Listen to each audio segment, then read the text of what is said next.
Hello दोस्तों, तो स्वागत है आपका पजल के धमाकेदार सेशन में। तो आज हम करने वाले हैं डे बेस्ड पजल। तो चलिए वीडियो को शुरू करते हैं। क्वेश्चन हमको दिया हुआ है, 7 student have exam of different different subjects on different day of a week which it's start from the Monday and end on the Sunday. मतलब हमको 7 दिन दिए हुए हैं, मंडे से लेकर के संडे तक। तो सबसे पहले हम लिख लेते हैं, यहाँ हो जाएगा मंडे। मंडे से संडे है, Monday Tuesday Wednesday Thursday Friday Saturday और ये लिख लिया हमने संडे। इनके बीच में हम लाइन खींच देते हैं। उसके बाद कंडीशंस को पढ़ना स्टार्ट करेंगे। कंडीशंस दी हुई है हमको, person who is having math exam has exam before Ryan. मतलब देखो क्या कहना क्या चाहती है ये लाइन, के रियान के पहले किसकी एग्जाम है, मैथ वाले की एग्जाम है। तो मैथ को लिख देंगे हम यहाँ पर, एंड आफ्टर रवि। और मैथ वाले की जो एग्जाम है ना, वो किसके बाद में है, रवि के बाद में है मैथ वाले की exam. 3 persons having exam Raj and Rimi. Raj और रिमी के बीच में 3 लोग हैं। राज और रिमी के बीच में 3 लोगों को हमने डिनोट कर दिया है। Rimi who has exam just after who is having chemistry. मतलब रिमी की जो एग्जाम है वो केमिस्ट्री वाले के जस्ट बाद में है। Roma has exam just before physics. मतलब फिजिक्स के जस्ट पहले किसकी एग्जाम है, रोमा की एग्जाम है। तो फिजिक्स को यहाँ लिख करके इसके जस्ट पहले लिख देंगे हम रोमा। कंडीशन को एक बार वो पढ़ते हैं। Roma has exam just before the physics and just after the civic. और सिविक के जस्ट बाद में है किसकी एग्जाम, रोमा की। तो सिविक को लिख देंगे हम यहाँ पर और नीचे तीर का निशान लगा देंगे। At least 3 persons are have exam after Raj. Raj के बाद में एटलीस्ट 3 लोग हैं। एटलीस्ट 3 लोग का मतलब क्या है, राज के नीचे या तो 3 लोग होंगे या फिर उससे ज्यादा होंगे। मतलब कम से कम 3 लोग तो होंगे ही राज के नीचे। राज हु इज हैविंग बायोलॉजी। तो राज को यहाँ पर लिख देंगे हम बायोलॉजी, भाई राज जो है बायो एग्जाम देता है। Ritu has exam before geography. Geography के पहले रितु है, तो यहाँ ज्योग्राफी लिख करके इसके ऊपर लिख देंगे हम Ritu. And after the person who is having history. मतलब रितु जो है वो हिस्ट्री के बाद में है, तो यहाँ पर हिस्ट्री लिख करके तीर का निशान लगा देंगे नीचे की तरफ। Riya has exam after the physics. Physics के बाद में किसका एग्जाम है, रिया का। तो फिजिक्स के बाद में नीचे लिख देंगे रिया। नहीं देखो, हमने फिजिक्स यहाँ ऑलरेडी लिखा हुआ है, चलो मैंने ऊपर लिख दिया तब भी कोई बात नहीं। बट नोट ऑन सैटरडे, मतलब रिया जो है वो सैटरडे को नहीं है।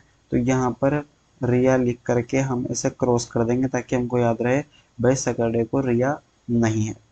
सारी कंडीशंस को नोट कर लिया है। अब देखो इसको बनाना कहाँ से स्टार्ट करेंगे। हमको पहली कंडीशन दी हुई है, राज के नीचे 3 या उससे ज़्यादा लोग हैं। तो हम क्या करेंगे, मिनिमम पॉसिबिलिटी लगाएंगे इसके लिए। मिनिमम पॉसिबिलिटी क्या होती है, हमको दिया हुआ है राज के नीचे 3 लोग हैं, तो हम सबसे पहले राज के नीचे 3 लोग लेकर ही कंडीशन को बनाना स्टार्ट कर देते हैं। राज के नीचे हम 3 लोग लेकर के ही कंडीशन को बनाना स्टार्ट कर देंगे। तो 1, 2 और 3, तो राज आ जाएगा यहाँ पर। अगर मान लो राज यहाँ पर गलत हुआ तो राज को फिर लिखेंगे हम यहाँ पर। अगर राज यहाँ भी गलत हुआ तो फिर राज को लिखेंगे यहाँ पर। यहाँ भी गलत हुआ तो राज को लिखेंगे यहाँ पर। ठीक है। अब राज से 3 छोड़ करके हमको दिया हुआ है रिमी है। अगर राज को हमने यहाँ लिख दिया तो इससे 3 छोड़ करके न तो ऊपर जगह है, न ही इससे 3 छोड़ करके नीचे जगह है। इसका मतलब क्या हुआ, राज थर्सडे को तो नहीं आएगा। तो राज को हम अब वेनसडे पे लेकर के चलेंगे। राज को लिखा हमने यहाँ पर। मैं बाकी सबको एक बार इरेज कर देता हूँ ताकि थोड़ी सी क्लियरिटी बनी रहे। राज को लिखा हमने थर्सडे पर। राज से 3 छोड़ करके रिमी है, तो राज से 3 छोड़ करके ऊपर तो कोई जगह है नहीं, तो राज से 3 छोड़ करके रिमी लिखेंगे हम नीचे। 1, 2, 3 छोड़ करके रिमी को लिखा हमने यहाँ पर। राज जो है वो बायो की एग्जाम देता है, राज के आगे लिख दिया हमने बायो। रिमी जो है वो केमिस्ट्री के जस्ट नीचे है, तो केमिस्ट्री को लिखा हमने इधर। ये वाली पूरी कंडीशन हमारी हो चुकी है। उसके बाद अब देखो कौन सी कंडीशन को उठाएंगे। हम इस वाली कंडीशन को उठाते हैं। इस वाली कंडीशन को हमको दिया हुआ है फिजिक्स के जस्ट ऊपर रोमा है, रोमा के जस्ट ऊपर सिविक है। मान लो मैं फिजिक्स को यहाँ पर रखता हूँ, तो फिजिक्स के जस्ट ऊपर देखो रोमा यहाँ हो जाएगा और रोमा के जस्ट ऊपर सिविक यहाँ हो जाएगा। पर देखो, पर मैं फिजिक्स को यहाँ तो रख नहीं सकता। फिजिक्स को मान लो मैं यहाँ पर रखता हूँ तो फिजिक्स के जस्ट ऊपर रोमा हो जाएगा, पर रोमा के जस्ट ऊपर सिविक नहीं हो सकता क्योंकि बायो आया हुआ है। मान लो मैं फिजिक्स को यहाँ रखता हूँ तो फिजिक्स के जस्ट ऊपर रोमा हो नहीं पाएगा क्योंकि राज दिया हुआ है। फिजिक्स को हम यहाँ रख नहीं सकते, फिजिक्स को हम यहाँ रख नहीं सकते क्योंकि फिजिक्स के जस्ट ऊपर रोमा है और रोमा के ऊपर सिविक के लिए कोई जगह ही नहीं बचेगी। इसका मतलब साफ साफ है, फिजिक्स के लिए केवल एक जगह है, कौन सी? संडे। अगर मान लो मैंने फिजिक्स को संडे पर रख भी दिया, तब हमको दिया हुआ है फिजिक्स के नीचे कौन है? रिया। जब फिजिक्स संडे पर आ गया तो फिजिक्स के नीचे रिया रखने की जगह हमारे पास बची ही नहीं। इसका मतलब क्या हुआ? हमने जो माना राज, ये यहाँ ना आकर के इसके जस्ट ऊपर एक बार और लेते हैं।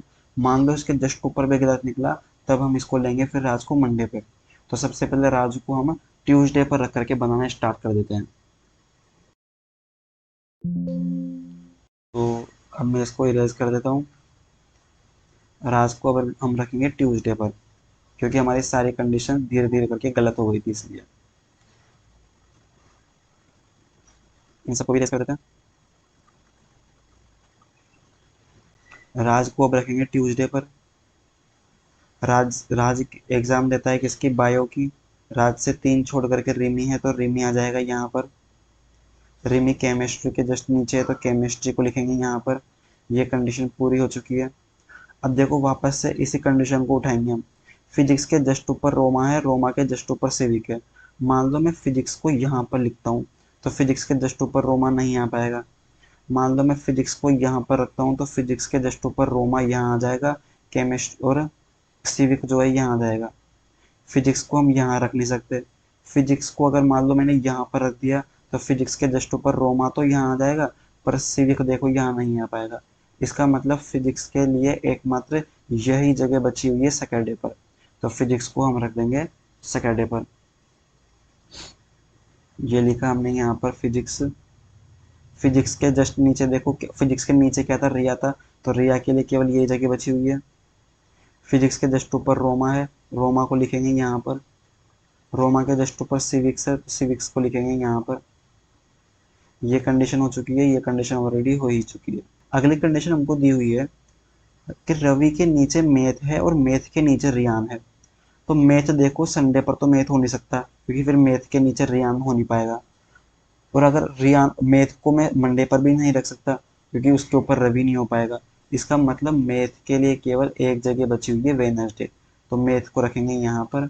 मैथ के ऊपर रवि के लिए केवल एक जगह बची हुई है, मंडे। और मैथ के नीचे रियान, तो रियान के लिए केवल एक जगह बची हुई है, थर्सडे। तो रियान को लिख देंगे यहाँ पर। ये कंडीशन पूरी हो चुकी है। इसके बाद अगली कंडीशन हमको दी हुई है, जियोलॉजी के ऊपर ऋतु है, ऋतु के ऊपर हिस्ट्री है। तो जियोलॉजी के लिए केवल ये जगह बची हुई है, हिस्ट्री के लिए केवल ये जगह बची हुई है। और इन दोनों के बीच में कौन है? ऋतु है, तो ऋतु को लिख देंगे यहाँ पर। हमको मना किया हुआ था रिया सैटरडे पर नहीं आएगा, तो रिया देखो सैटरडे पर नहीं है, रिमी है सैटरडे पर। इसका मतलब सारी कंडीशन सब सेटिस्फाइड हो गई है। तो इसका मतलब हमारा आंसर बिल्कुल सही आया है। एक बार आंसर को मैच कर लेते हैं। रवि राज ऋतु, रवि राज ऋतु, रियान रोमा रिमी रिया, रियान रोमा रिमी रिया। बिल्कुल ठीक है। सब्जेक्ट को भी मैच कर लेते हैं एक बार। History bio math civic, history bio math civic, chemistry physics geology, chemistry physics geology. बिल्कुल राइट आंसर हमारा। दोस्तों मैं इसी तरह की और भी पजल्स लाता रहूँगा। तो अगर अभी तक आपने चैनल को सब्सक्राइब नहीं किया है तो चैनल को सब्सक्राइब कर लीजिए।